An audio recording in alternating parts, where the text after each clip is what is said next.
Hi guys, welcome to part 2 of our Creating Emblems series. So yesterday we talked about creating like a little workbook, and so I gave you 3 tips, and the first one is to just become familiar with these frames and shapes. The second one is to create a dedicated sketchbook, so whether you use something from your stash or whether you create an insert for a travel's notebook, or you just use the workbooks. So these workbooks are available on my Etsy store, Heirloom Luxe, and I'll link that below. But whether, however you want to do it, creating your own sketchbook is going to be pretty instrumental in helping you to learn these quickly.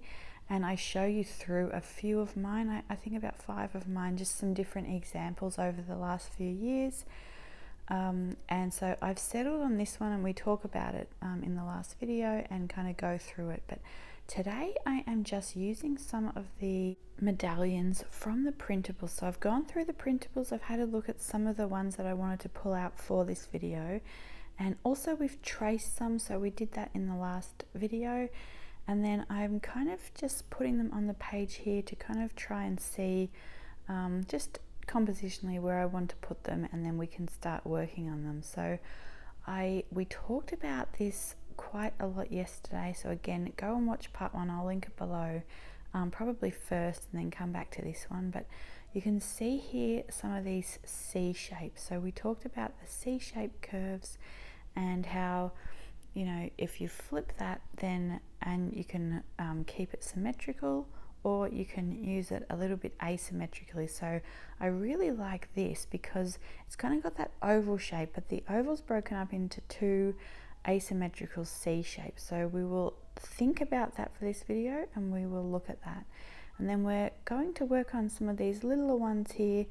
So you can see here that I always really like to do the right and the left side of the same shape at the same time, and that helps to create and keep everything symmetrically.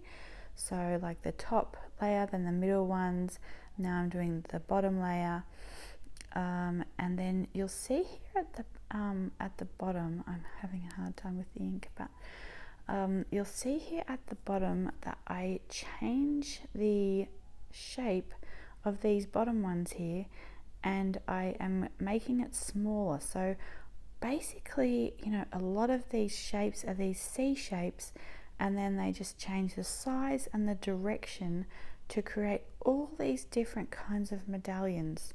So we also talked about using your favorite medium to trace over the top. So for me, it's the gold Winsor & Newton ink and my dip pen. So I get the gold nibs from Jet Pens and the wooden holder from Jackson's Art, so I can link all that below, and a video that I show how to prepare them and everything. But you can just use your paintbrush and the gold ink, which I show in the video as well, and you could use just one of the gold calligraphy markers. So it's very versatile, or gel pens or anything like that. So what we're doing here is we're looking at that C shape that we started looking at yesterday, and now we're using it symmetrically. So you can see I'm working on the left side and then the right side, and then here again I'm changing the size and the angle of the C shape, and again I'm working on one side and then the other side to try and keep that symmetry. And basically this whole kind of emblem is sort of a sideways oval. So that's the kind of shape that I'm going for here, and it's kind of like the stone cartouches or the stone carved emblems above, like the Parisian doorways. And so then I'm using an oval at the top, and I really like the shape of an oval. So, and then a smaller one on the bottom there, and very simply we've created our first frame. So I want you to be able to come away from the videos being able to think through and create some of these. So you can see there at the bottom I did do some little flowers and some leaves there, just being inspired by the ones that we're seeing. So you can also just create some little tiny flowers or trace some of the printables. And so here I am going back to this shape we were looking at here on the right, and the two sort of C curves, but they're asymmetrical. So we've done symmetrical ones, and now I am shifting them a little bit. So the one on the right is a little bit higher than the one on the left, and then I'm adding some extra curves, but they're not symmetrical. So you see at the top, the left one is larger and then the right one is smaller. They're joined, and then down the bottom, the left one's smaller and the right one is larger. So again, I'm looking at these shapes here and how to use these C shapes, but in a variety of ways, and you're just using the same shape, but you create a totally different outcome. So again, I'm going back and looking at the different elements. So now I've kind of created the main shape here, but I'm going back and looking, and I can see here that there's some more, sort of they start the curve, but then it goes into like a teardrops. So then I'm kind of adding those on the side there. Now I like to use these as either page headings or kind of to sign the page, or to use as an emblem. But if I'm using it as a heading, often I'll put a word in here, or I might make it kind of an illuminated letter type emblem. So I'm adding a letter A there. And these are very versatile with the types of things that you can paint within them or sketch within them. You can see here that I'm just showing you, Rosie, you can see that I'm just showing you here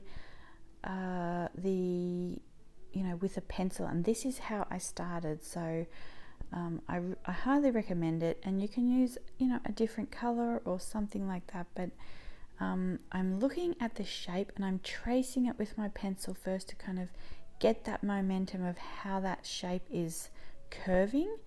And if you're unsure, you can trace that multiple times until you feel comfortable to go and put it on the paper.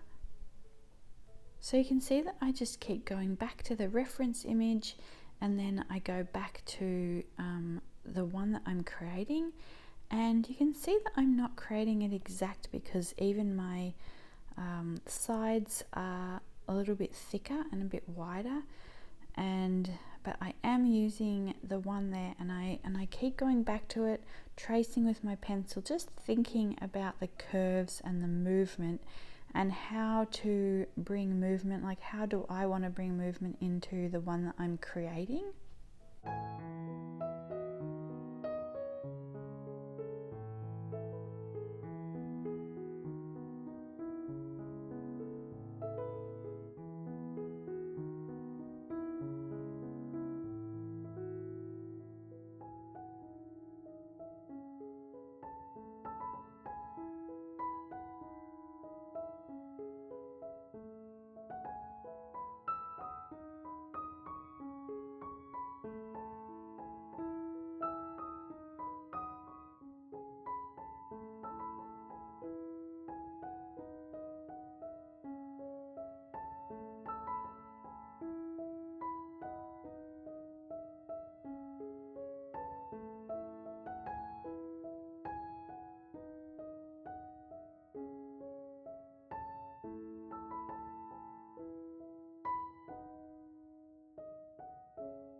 Okay, so you can see here that I'm using kind of this shell border that I really like to use as well, and this is also in some of the printables that I've used. Which one is it? You'll see in the Etsy listings, in the thumbnails, and you'll be able to see what's included. But in the workbook, I think, or the colouring book one, I have some of my kind of medallions that I use, and that sort of border is on there as well, so you can trace it straight off there and kind of just learn that pattern. So now what I'm doing, we've practiced with pencil. I mean, you can do more tries than that, but now I'm just showing you that once you kind of have that and you've practiced it a few times, you can go in with a different medium. Again, you could use an ink with a paintbrush, you could use a fountain pen, anything, any media that you want to use. And again, I'm going back to this symmetrical one, and I've done the left and the right, and then the C curves. You can see that I curved them the different way that we did in the pencil one, and just created a little oval down the bottom, and then created the top again. I changed the angle, but they're a similar size, and then I'm doing just a really lovely oval to frame that at the top, and there we have a really beautiful emblem. Okay, so we are looking at these, and I'm kind of looking at these for inspiration, and then we're going in to create one, and this is kind of based off the one that I use mostly for like my signature. And so I start this one, and I don't really love how it came out on camera here, so it was actually a good thing, because what I show you here is how if you create one that you don't like, but you can see like this is the way to start it, you know, it's all going well, but then kind of at some point things don't go well, and so I don't really love how it turned out.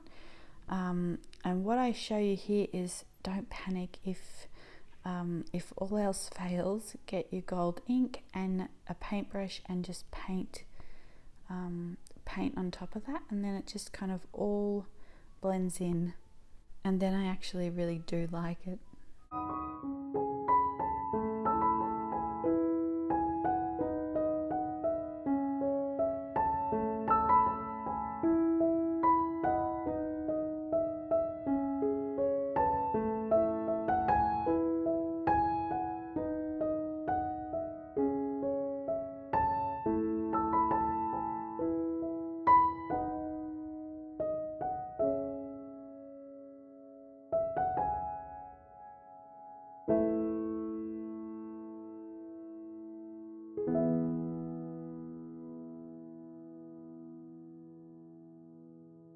Okay, so I'm not loving that, but I soldier on here and we try again before I actually decide to go back and put the gold ink on it. And so I really like how this one turns out. So you can see I start with it's kind of more of a wreath shape. So we start with the curve, and then instead of just creating another curve, so I'm creating more of the acanthus leaf type shape there. So we've got some little ridges coming out from the end. So, but you can see how I start with the C shape, and then I just add these kind of little points. And then I go back here and I get the gold ink, and I just basically put it all over this, and I really like how it turns out after that. So, you know, if something hasn't worked out, that's okay. Just keep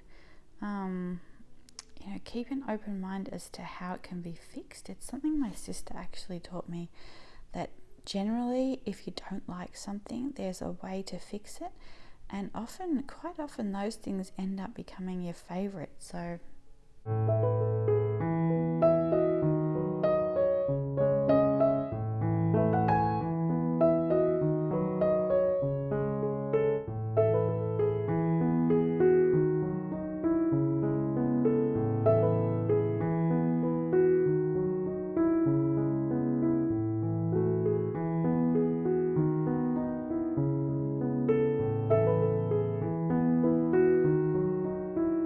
so you can see that I turned the camera off to create that one, because I was thinking sort of about that shape and I couldn't quite get it. So I'm really happy with how this one turned out. And then again, I just use a letter and pop that in there and sort of create this extra element. So like quite often for the mixes, the favorite monthly mixes, I'll put like the S for September or something like that in there. Okay, so for this one, again, I was really inspired by the florals, the little floral motif we did yesterday in the video with the little leaves. So I start with that, and then I start to build my symmetrical frame around that.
can see we have almost filled the page up here, and I wanted to create one last one. So this is from an old sketchbook, and I just really like the shape of this. So we start with the oval at the top in the center, and then we kind of start to build, and I do this in several stages, so I'll just let you watch it. I think it goes smoother, but you could stop at any of these stages and kind of have it there, leave it there.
Okay, so one tip that I do have for you if you want to do this kind of basket weaving, I guess, I don't know, this work in the middle is to kind of keep your pencil going at the same angle across both sides, and then you know, you could just leave it with this top part. You could leave it, you know, without this, or you could add it, and then we continue to kind of keep adding pieces around, but you'll see that I keep going back to that top part as my reference to make sure that the lines are going straight, you know, that they're lining up with the things we've already put in.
Okay guys, so we have one last example, and I forgot about this one, but this is my favorite. And this came, see, I'm not sure what I'm showing here, but this came because I